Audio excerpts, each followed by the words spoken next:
All right, so in this episode of our key health issues for young people, we are looking at physical activity and obesity.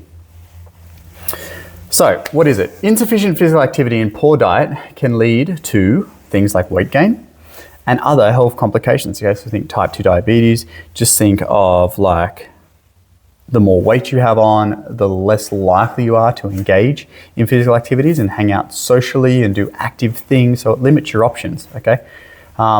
And we spoke a lot about that, and I think I went on a huge rant in the biomedical factors video.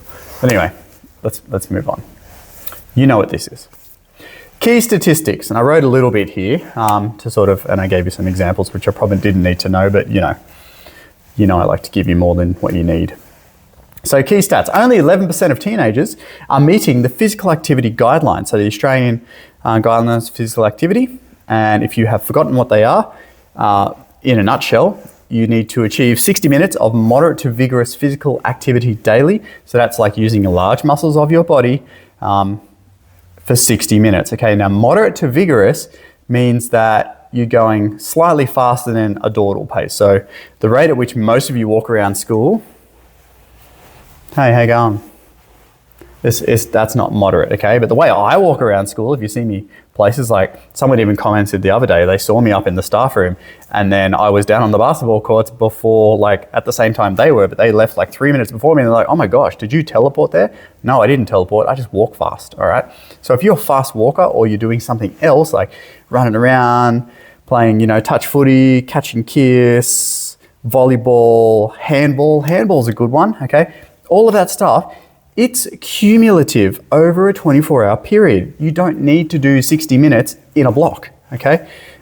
If you wanted to improve your aerobic health, you should know by now that you need to do at least 20 minutes in a block.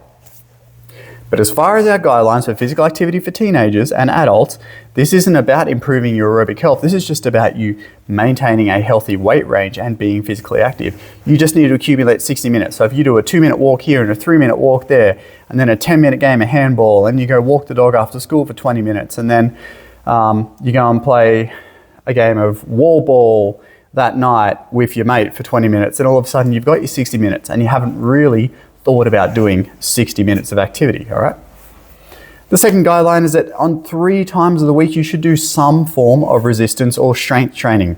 Now, obviously, the gym is ideal, but if you don't have access to a gym, that's fine. Body weight exercises are also suitable, push-ups, sit-ups, pull-ups, okay? The amount of teenagers that can't do a push-up or a pull-up, ridiculous, okay? And they're very, very simple things. You don't need any equipment, you just need a space and potentially something to grab onto, and everyone should be able to do them, okay? And the third one is that you should limit your screen time per day, and this is probably the big one, to 120 minutes. So that's, once again, cumulative over the day, so you can have 30 minutes in the morning, 30 minutes in the afternoon, an hour after bedtime, hour after dinner. That's fine, that's 120 minutes, but most of you are doing a lot more than that. So 1 in 4 teenagers and 1 in 2 18 to 24-year-olds, or it's just under 1 in 2, but 1 in 2 is good enough for you to remember, are classed as overweight, okay? And when we say classed as overweight, what we're referring to there is their body mass index or their BMI, okay? The BMI is a calculation done, I think it was originally invented by the Australian Heart Foundation. It takes your weight in kilograms and it divides it by your height squared. So for example, this is mine, okay? My weight divided by my height squared, okay? So 72 over 1.79 squared is 22.5, which is healthy, all right? Surprise, surprise, I am in the healthy range. Now, I just did a quick calculation. For me to actually then tip over, so greater than 25 BMI is classed as what's overweight. For me to tip over into the overweight range, because I can't really change my height, I would need to get up 1 kilos. So anything from 80.8 kilos and under for me is a healthy range. Okay, so I've got a bit to grow there. I've got a bit more room. We can push it. Bulking season.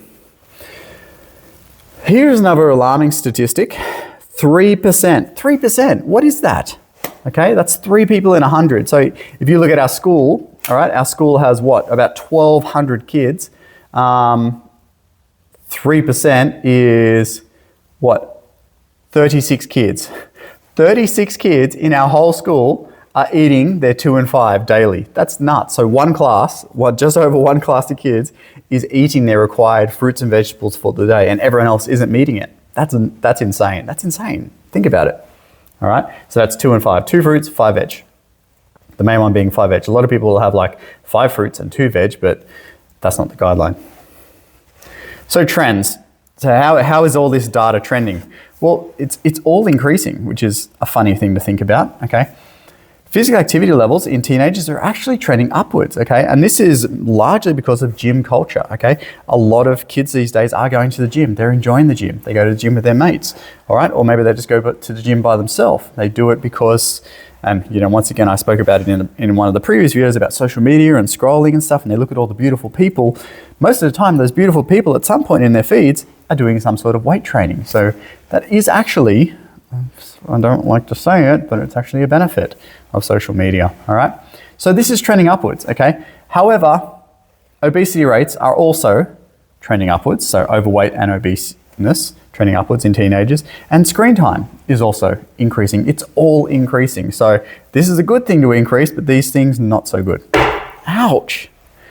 Sorry about that. Causes. So causes of all this issue, sedentary behaviors and screen time, we talked about that already. The environment in which you live, like a lot of people are living in more and more condensed spaces, and they're just like, they'll knock down a house and then put up 12 apartments in the same space. All right, so now instead of having one family live there, you've got 12 families living there and whatever. So it's all condensed living. And because they keep building and building and building places for people to live, they're not building the infrastructure to support them, okay? Like, where are the walking paths? Where are the cycle paths? All right, we do have some great walking and cycle paths here in our area.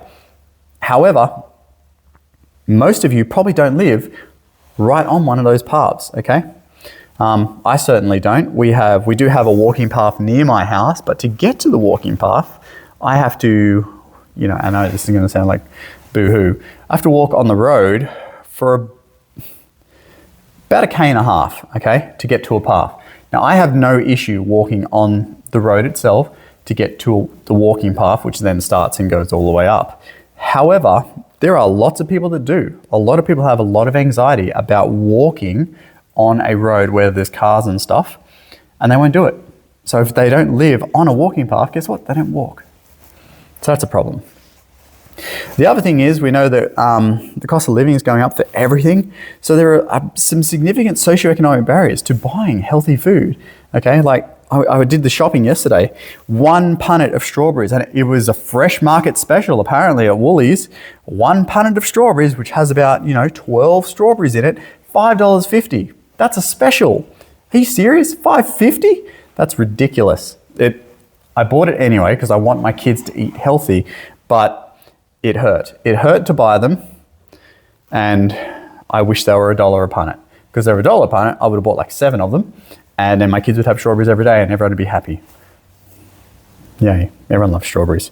You know someone doesn't like strawberries? We should look into that. And then also physical activity options, all right? So once again, it's school holidays at the moment. I was talking to my wife this morning about trying to organize some things for the kids to do. We're like, oh yeah, let's have a look at some options around the place. Everything is just, you can't get away under $100 to take 2 kids to do something physically active, right? Like we were looking at, like Spring Loaded or Ninja Park or just anything other than, because kids don't like walking on paths. I make them walk on paths, but they don't like it. They don't enjoy it. Whereas I said, hey, we're going to go to Spring Loaded for an hour. They'd be like, oh my gosh, that's the best. And then they'll, jump around and just go absolutely nuts. But that's like, just my money. It's just gone. It's gone. Anyway, let's go through some protective factors.